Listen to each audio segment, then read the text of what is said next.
नमस्कार, इस टुडे की खास प्रस्तुति हलचल कार्यक्रम में आपका स्वागत है। करते हैं शुरुआत आज के कार्यक्रम की। चूरू जयपुर रोड पर बने ओवरब्रिज को पुनः शुरू करवाने की मांग को लेकर आज अग्रसेन नगर निवासियों ने प्रभारी मंत्री भंवर सिंह भाटी, सांसद राहुल कसवां, जिला कलेक्टर सांवरमल वर्मा को ज्ञापन सौंपा। ज्ञापन में बताया गया कि ओवरब्रिज की अभी तक मरम्मत शुरू नहीं की गई है। अत्यधिक संख्या में भारी यातायात होने से अग्रसेन नगर में बच्चों को घर से निकलना दूभर हो गया है।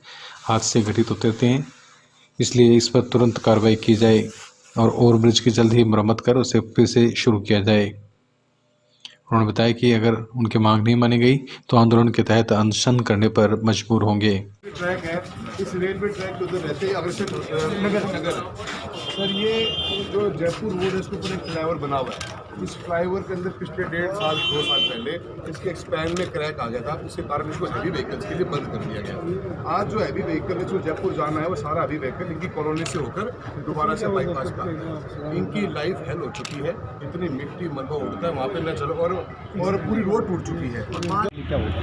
देखिए, जो ओवरब्रिज की समस्या का जो ज्ञापन अभी हमारे चूरू के लोगों ने जो दिया है, निश्चित रूप से इस पर पूरी कार्रवाई की जाएगी। लेकिन जो टेक्निकल जो टीम रुड़की से आनी है, विशेषज्ञों की एक टीम बनाई गई है, वो टीम आकर के इसकी रिपोर्ट देगी और उसकी रिपोर्ट देने के बाद में जो भी इसमें उनके द्वारा अनुशंसा की जाएगी, उनके द्वारा जो भी इसकी समाधान के लिए जो भी बात कही जाएगी, उस पर राज्य सरकार पूरी तरह से कार्रवाई करेगी और ये एक जायज़ समस्या है और इसका समाधान जल्दी से जल्दी किया जाएगा। ये माननीय मुख्यमंत्री महोदय के ध्यान में भी लाया गया है और इसको जैसे ही टीम की रिपोर्ट आएगी तो इस पर कार्रवाई की जाएगी। मुख्यमंत्री अशोक गहलोत द्वारा जयपुर से आज सुजानगढ़ विधानसभा क्षेत्र के विकास कार्यों का लोकार्पण और शिलान्यास वर्चुअल रूप से किया गया। इस अवसर पर चूरू जिला मुख्यालय पर राजीव गांधी सेवा केंद्र के वीसी रूम में जिले के प्रभारी मंत्री भंवर सिंह भाटी, जिला कलेक्टर सांवरमल वर्मा, एसपी नारायण टोगस, सभापति पायल सैनी, सीईओ सत्तार खान सहित अनेक अधिकारी कर्मचारी उपस्थित थे। वहीं कांग्रेस के नेतागण भी कार्यक्रम में शामिल हुए। विद्यालय खोलने के काम में मैं सुजानगढ़ विधानसभा क्षेत्र की बात करना चाहूँगा कि यहाँ भी बड़ी संख्या में अलग अलग विद्यालयों में कार्य हुए हैं। सुजानगढ़ विधानसभा क्षेत्र का प्रतिनिधित्व तो लंबे समय से हमारे राजस्थान सरकार के मंत्री रहे और राजस्थान के हमारे चूरू जिले के बहुत ही वरिष्ठ नेता मास्टर भंवरलाल जी। रतनगढ़ में खाद्य सुरक्षा योजना का अनुचित रूप से लाभ उठाने वाले कर्मचारियों को विभाग ने चिन्हित कर 11 फरवरी को नोटिस जारी किया था और उसके बाद तत्कालीन एसडीएम राम अवतार कुमावत द्वारा राजस्थान खाद्य एवं नागरिक आपूर्ति विभाग और जिला कलेक्टर के आदेशों की पालना में 153 सरकारी कर्मचारियों को चिन्हित कर नोटिस जारी कर अनुचित रूप से खाद्य सुरक्षा योजना का लाभ लेने वालों को कार्रवाई का नोटिस दिया था। इन लोगों को 7 दिनों में 27 रुपये प्रति किलो की दर से गेहूं का मूल्य जमा करवाने के आदेश दिए गए थे।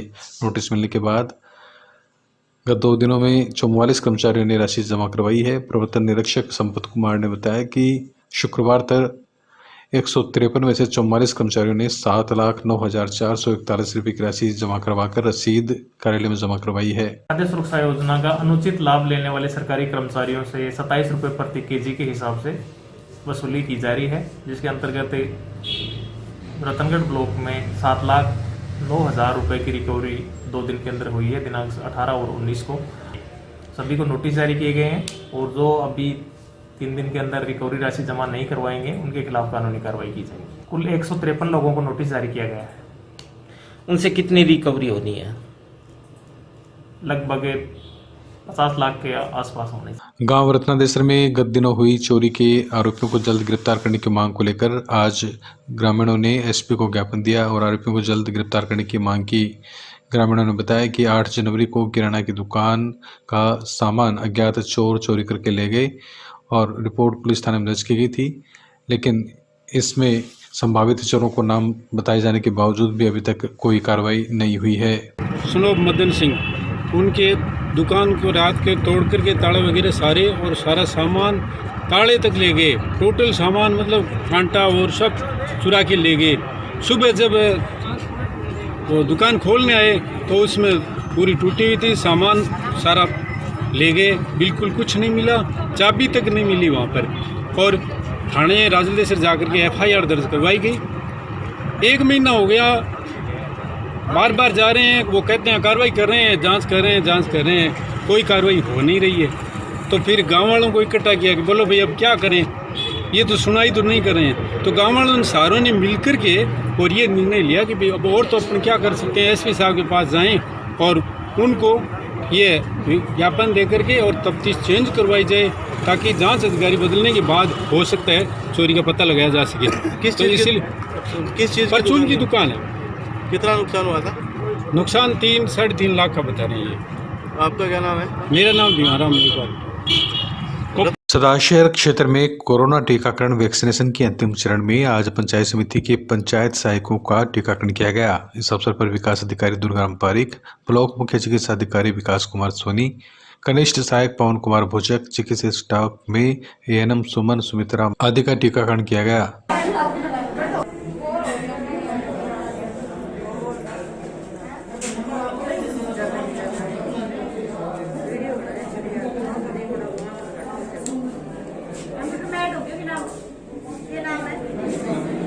केंद्र और राज्य सरकार की ग्रामीण अंचल में घर घर पेयजल कनेक्शन योजना के अंतर्गत सदाशहर विधायक पंडित भवरलाल शर्मा ने 63.13 करोड़ की योजना स्वीकृत करवाई है।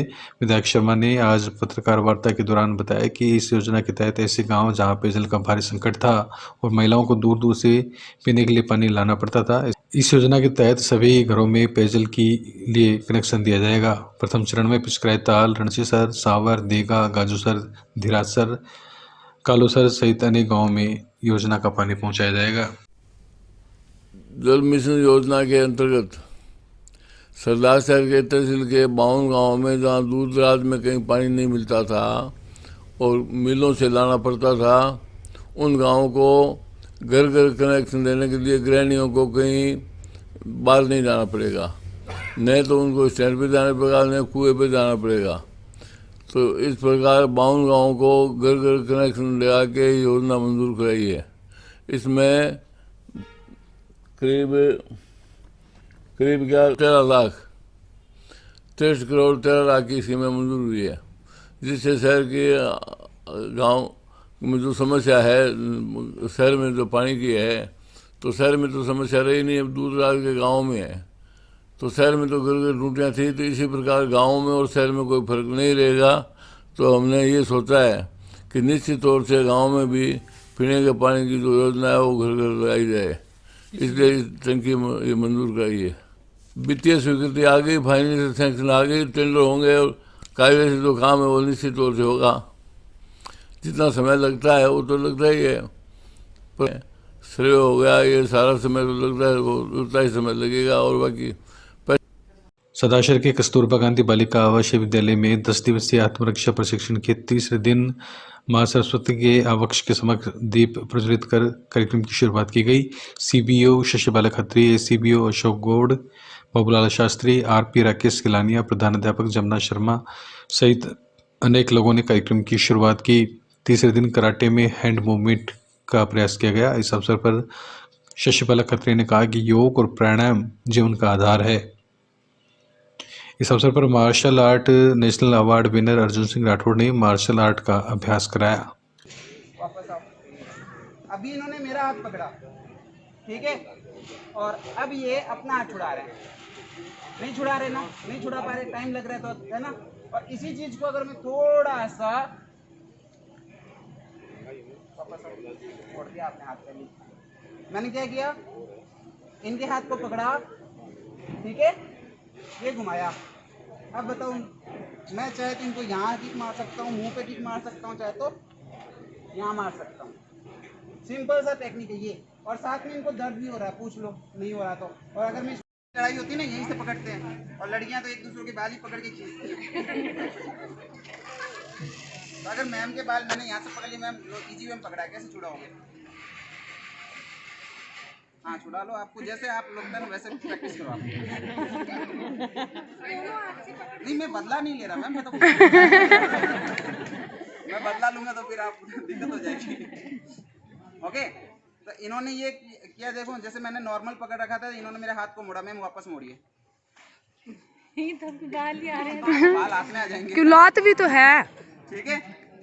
लेकिन अगर सेम यही चीज है, लो मैम वापस आप आओ, अब आप पकड़ो, जैसलमेर से स्थानांतरित हो गए एसडीएम शिवपाल जाट ने आज पदभार ग्रहण कर लिया। एसडीएम राम अवतार कुमावत का उप महानिरीक्षक सीकर व्रत के पद पर पदोन्नति होने के बाद आज शिवपाल जाट ने एसडीएम का कार्यभार संभाला। उन्होंने एसडीएम का पदभार ग्रहण करने के बाद उपखंड कार्यालय में कर्मचारियों की बैठक ली थी, आवश्यक दिशा निर्देश भी दिए। इस दौरान नायब तहसीलदार प्रवीण कुमार, सहायक प्रशासनिक अधिकारी देवानंद पीपलवा सहित अन्य कर्मचारी मौजूद थे। श्री राम मंदिर निर्माण निधि संग्रह अभियान के अंतिम चरण में चूरू में संघ के कार्यकर्ताओं द्वारा संपर्क किया गया। नगर के आलोक सिनेमा के पीछे बगीचे क्षेत्र में कोष प्रमुख बाबूलाल प्रजापति ने अन्य साथियों के साथ धन संग्रह किया। उन्होंने बताया कि अभियान 21 फरवरी तक चलेगा। मंदिर निर्माण में प्रत्येक घर का कुछ न कुछ हो, इसे लेकर टोली बनाकर सतत कर संपर्क किया गया। अभियान में अशोक पंडित ने 5100 रुपये, स्वर्गीय अंजनी कुमार शर्मा, लक्ष्मीपत कोठारी, स्वर्गीय शंकरलाल नाई परिवार की ओर से 1100 रुपये प्रदान किए गए। इसके अलावा अन्य सदस्यों की तरफ से भी सहयोग किया गया। श्री राम मंदिर निधि समर्पण अभियान अभी अंतिम चरण में है। 21 फरवरी तक ये अभियान जो है वो चलने वाला है। मंदिर निर्माण में प्रत्येक घर का कुछ न कुछ समर्पण हो, इसके लिए कार्यकर्ताओं द्वारा नियमित रूप से घर घर संपर्क किया जा रहा है। अपना ये जो बगीची क्षेत्र है, इसका जो निधि संग्रह है वो 4 लाख से ऊपर अभी तक हो गया है। अभी 2 दिन और ये अभियान चलने वाला है, तो इसमें सभी जो परिवार है वो कवर हो जाएं, ऐसा हमारा प्रयास रहेगा। चूरू के वार्ड 18 में आज सड़क से गुजर रहे एक ऊंट का पैर नाली में फंस गया और एक पैर को निकालने के चक्कर में ऊंट का दूसरा पैर भी नाली में जा फंसा। कई देर तक जब सूचना के बावजूद भी ऊंट को सुरक्षित निकालने के लिए किसी ने सूत्र नहीं ली, तो आसपास के लोगों ने वो सड़क के पास से गुजरे लोगों ने अपने स्तर पर ऊंट को बचाने का बीड़ा उठाया और प्रयास शुरू किए। लेकिन जब मोहल्ले वासियों द्वारा करीब 1 घंटे की मशक्कत के बाद ऊंट को नहीं निकाला जा सका, तो मोहल्ले वासियों ने सड़क खोदने के काम आने वाली मशीन की अपने स्तर पर व्यवस्था की और सड़क और नाले को तोड़कर कई देर की मशक्कत के बाद ऊंट के फंसे पैरों को निकाला जा सका। लेकिन तब तक ऊंट बुरी तरह से जख्मी हो चुका था और उसके पैर टूट चुके थे, वहीं खून भी बहने लगा। ये प्याज के बेचते हैं और ये ऊँट गड्ढा यहाँ पे आया हुआ था। नाली बहुत ही संकड़ी है, मुश्किल से 2.5 थी, तो अचानक एक पैर इसका भी फंस गया, तो पूरा मतलब ऊँट नीचे बैठ गया, गड्ढा इसके ऊपर आ गया। फिर अपना पैर निकालने के चक्कर में इसने दूसरा पैर भी उसने फंसा लिया। 1 घंटे से बड़ी मुश्किल से निकला। इसका एक पैर टूट भी चुका है, इस पर खून ही खून हो चुका है। ये नया बस चेयरमैन के घर के पास नहीं है और यहाँ पे नाली काफ़ी दिनों से परेशान बनी हुई है। नाली की वजह से बहुत दिक्कत हो रही है। सताशर में ग्रामीण अंचल में चलने वाले लगभग 200 बसों के लिए बना विशाल कच्चा बस स्टैंड पर आवागमन अधिक होने के कारण गंदगी से आमजन परेशान हो रहे हैं। पालिका अध्यक्ष राजखंड चौधरी ने पालिका अधिकारियों और सफाई कर्मियों के साथ बस स्टैंड का जायजा लिया। अध्यक्ष चौधरी ने बस स्टैंड को सुंदर और स्वच्छ बनाने के लिए अधिकारियों को निर्देशित करते हुए शीघ्र ही बस स्टैंड का प्रस्ताव तैयार करने और तुरंत सफाई व्यवस्था करवाने को कहा। उन्होंने पूरे बस स्टैंड को पक्का बनाने, नालियों का निर्माण करवाने तथा हाई मास्क लाइट लगाने के प्रस्ताव तैयार करने के लिए भी निर्देश दिए। इस दौरान उनके साथ नगरपालिका के अधिशासी अधिकारी शिवराज कृष्ण, AN सुनील सोनी, सफाई SI अनिल कुमार, शुभकर्ण भाट सहित अन्य लोग उपस्थित थे।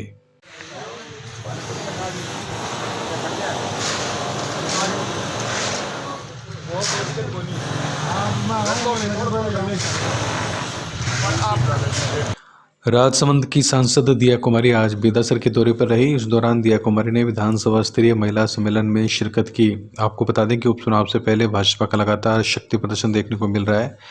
सांसद दिया कुमारी ने आज इसी संदर्भ में महिला सम्मेलन को संबोधित किया और कार्यकर्ताओं को उपचुनाव की तैयारियों में जुटने का आह्वान किया। वहीं बेदासर दौरे पर आई दिया कुमारी ने गहलोत सरकार पर वादाखिलाफी का आरोप लगाते हुए कहा कि राजस्थान में लगातार महिला अत्याचार बढ़ रहे हैं, जिस पर अंकुश लगाने की जरूरत है। कार्यक्रम में पूर्व विधायक खेमराम मेघवाल ने कहा कि भाजपा उपचुनाव में कांग्रेस को उखाड़ फेंकने का काम करेगी। इस दौरान कार्यक्रम में बड़ी संख्या में महिलाएं उपस्थित थी।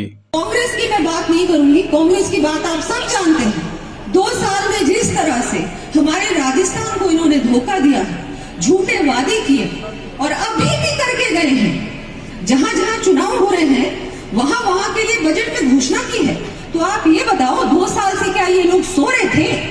अभी तक कोई काम क्यों नहीं किया? कम से कम नजर तो आता कि हाँ भाई 2 साल हो गए, काम कर दिए। ये सिर्फ चुनाव के समय वादे करते हैं। आपने देखा होगा विधानसभा चुनाव के समय सभी किसानों को वादा किया कि तुम्हारे पूरे कर्ज माफ कर दें। अभी तक किसी भी किसान का इन्होंने कर्ज माफ किया क्या? जब हमारी सरकार थी तो 50,000 रुपए तक का कर्जा माफ किया था हर एक किसान। युवाओं को इन्होंने कहा कि 3,500 रुपए तुमको भत्ता मिलेगा। किसी युवा को कोई पैसा मिला क्या? आपके बैंक के खाते में कोई पैसा आया? यहाँ बहुत सारी युवा हमारी सभी स्टूडेंट्स यहाँ पर विराजमान हैं। आप लोगों के खाते में कोई पैसा आया? कोई पैसा मिला क्या आपको कांग्रेस सरकार से? कुछ नहीं मिला। और थोड़ा आसानी से बाबा आता क्या 1 मिनट बाबा सामने 1 मिनट पीछे करो पैसा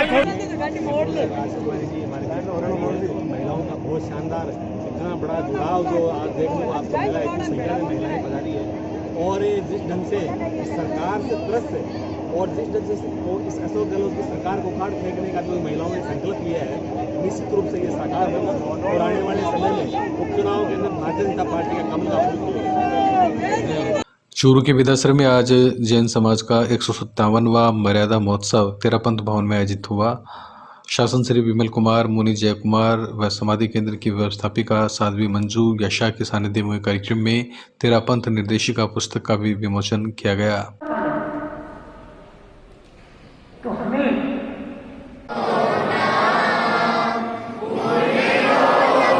ये तेरापंथ निर्देशिका 2021 तेरापंथ युवक परिषद के तत्वाधान में बनाई गई है। ये पूरे विश्व में जो विरासत के तेरापंथी ओसवाल परिवार है उनका विवरण विद फोटो सहित बनाए गए। ये बहुत बड़ा भागीरथ कार्य था, काफ़ी महीनों से काम चल रहा था। आज ये कार्य संपूर्णता की ओर है। सबसे बड़ी बात यह है कि 157वें मर्यादा महामहोत्सव के उपलक्ष्य पर चरित्र आत्माओं का सानिध्य में इसका लोकार्पण हुआ है। यह एक बहुत बड़ी हमारे लिए संतुष्टि की। मुनि श्री विमल कुमार जी, मुनि श्री जय कुमार जी व्यवस्थापिका साध्वी मंजू यशा जी के सानिध्य में मनाया गया। इस अवसर पर हमारे विधासर के युवक परिषद ने एक डायरेक्टरी का उद्घाटन किया, विमोचन किया। उसके लिए मैं युवक परिषद के सभी भाइयों को हमारे महिला मंडल की ओर से धन्यवाद देती हूँ। मैं साधुवाद के पात्र समझती हूँ कि इतना बड़ा कार्य करके हम प्रवासी लोगों को भी एक समाज की जानकारी का। सदाशर में शाकदीप ब्राह्मण महासभा के तत्वावधान में भगवान सूर्य का पर्व सूर्य सप्तमी महोत्सव के रूप में मनाया गया। इस अवसर पर सूर्य मंदिर प्रांगण में कार्यक्रम हुआ। सूर्य सप्तमी की पूर्व संध्या पर सूर्य मंदिर में भजन कीर्तन आदि का आयोजन हुआ, जिसमें शिव शंकर भोजक, भगवानाराम भोजक, राजेंद्र भोजक आदि स्थानीय कलाकारों ने भजनों की प्रस्तुतियां दी। दोपहर को भगवान भास्कर का हवन कार्यक्रम हुआ। इस अवसर पर समाज के गोपाल कृष्ण भोजक, गणेशमल, प्रभु दयाल सहित अनेक लोग मौजूद थे। प्रतिवर्ष सूर्य सप्तमी आती है, उसके उपलक्ष्य में हवन, पूजा, रात्रि को जागरण विशेष आरती होती है। समाज के सूर्य भगवान के सभी भक्त आते हैं और विधि विधान से पूजा करते हैं। लॉकडाउन होने के कारण हम प्रचार प्रसार नहीं कर सके क्योंकि कुछ पाबंदियां थी, इसलिए थोड़ा सा लोग है ना वो कम संख्या में कब सवेरे आए थे। सवेरे 11 बजे तक बहुत ज़्यादा लोग आए थे। अब धीरे धीरे कम संख्या थोड़ी कम हुई है।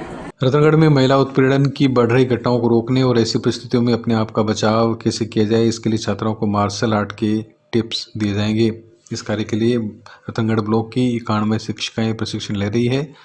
भारत सरकार के मानव संसाधन विकास मंत्रालय के निर्देश पर रतनगढ़ की राजकीय बाजौरिया माध्यमिक स्कूल एवं राजकीय नवीन स्कूल में उक्त शिविर का आयोजन किया जा रहा है। रतनगढ़ ब्लॉक में आत्मरक्षा प्रशिक्षण शिविर गैर आवासीय 10 दिवसीय चल रहा है। आज उसका 5वां दिन है और ये रतनगढ़ की सेठ नागरमल बाजौरिया राजकीय माध्यमिक विद्यालय में चल रहा है। एक प्रशिक्षण हमारा नवीन रतनगढ़ में भी चल रहा है। तो इसके अंदर हमारे मास्टर ट्रेनर जो है वो आत्मरक्षा से संबंधित मार्शल आर्ट या अन्य जो गुर हैं वो सिखाते हैं। और सदासर क्षेत्र में किसान महापंचायत को लेकर किसान मोर्चा के कार्यकर्ताओं द्वारा क्षेत्र में घर घर जाकर महापंचायत में आने के लिए और किसान महापंचायत को समर्थन देने के लिए घर घर पीले चावल दिए जा रहे हैं। किसान मोर्चा के सदस्य किशन सिंवर ने बताया कि 23 फरवरी को शहर के गांधी विद्या मंदिर में स्थित राजीव गांधी स्टेडियम में विशाल किसान पंचायत का आयोजन किया गया है, जिसमें किसान नेता राकेश टिकैत सहित अन्य किसान नेता संबोधित करेंगे।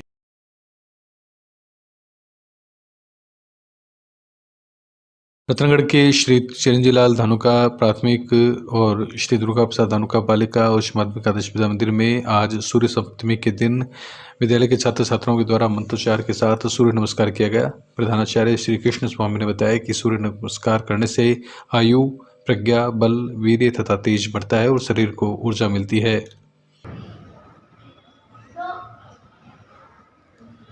आगे भाई साहब आप दीजिए।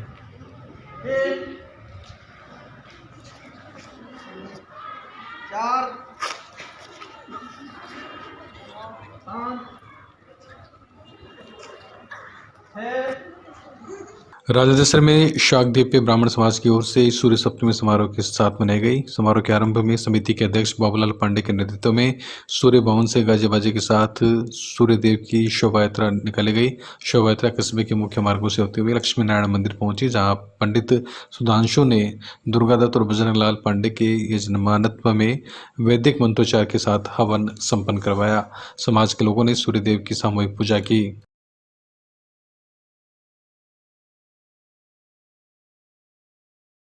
राजलदेसर के उच्च प्राथमिक आदर्श विद्या मंदिर में सूर्य सप्तमी के अवसर पर विद्यालय के छात्र छात्राओं ने और आचार्यों ने मंत्रों के साथ सामूहिक सूर्य नमस्कार की प्रस्तुति दी। सूर्य नमस्कार आचार्य काशीराम स्वामी द्वारा करवाए गए। प्रधानाचार्य त्रिविक्रम अपूर्वा ने बताया कि रथ सप्तमी सूर्योपासना का पर्व है। राजलदेसर में आज देर शाम पुलिस थाना परिसर में पुलिस उपाधीक्षक साले मोहम्मद की अध्यक्षता में सीएलजी सदस्यों की बैठक हुई। रतनगढ़ डीएसपी पद पर कार्यभार संभालने के बाद पहली बार राजलदेसर थाने आए डिप्टी साले मोहम्मद ने सदस्यों से कस्बे की भौगोलिक स्थिति के बारे में जानकारी ली और मूलभूत समस्याओं, जनता की पुलिस से क्या अपेक्षाएं आदि विषय पर चर्चा की। बैठक में पालिका उपाध्यक्ष चंद्र प्रकाश घिंटाला, नानूराम सोनिया, खेमचंद बर्डिया, विक्रम शर्मा, गंगाराम सोनी सहित अनेक लोग मौजूद थे। डीएसपी ने एसएचओ रमेश पन्नू को तुरंत प्रभाव से जनता की समस्याओं पर कार्रवाई करने के निर्देश दिए। बॉस, आज आपने ये जो सीएलजी की बैठक रखी है, इसका मुख्य उद्देश्य क्या है? सीएलजी का मुख्य उद्देश्य है कि जो राजलदेसर क्षेत्र है इसके अंदर आने वाली समस्याएं क्या क्या हैं, क्या पुलिस क्या सुरक्षा के उपाय कर सकती है, जनता की पुलिस से संबंधित क्या अपेक्षाएं हैं, इनसे हम सुझाव लिए गए हैं। जैसे इन्होंने सुझाव दिया था कि बाज़ार के अंदर एक ट्रैफिक पुलिस का कांस्टेबल होना चाहिए, क्योंकि वर्तमान में बसें चल रही हैं वहाँ आगमन ज़्यादा है, तो उसके संबंध में हमने ट्रैफिक पुलिस का कांस्टेबल थाने से कांस्टेबल की व्यवस्था की है। और जो आप जन समस्याएं हैं ये हमने सुनी है और सीएलजी मेंबर से हमने अनुरोध किया है कि वो पुलिस से हमेशा टच रहें और जनता और पुलिस के बीच में खड़ी रहें। आने वाले संभावित अपराध या संदिग्ध व्यक्तियों की हमें सूचना दें, अपराध कंट्रोल के अंदर हमारा सहयोग करें। Thank you.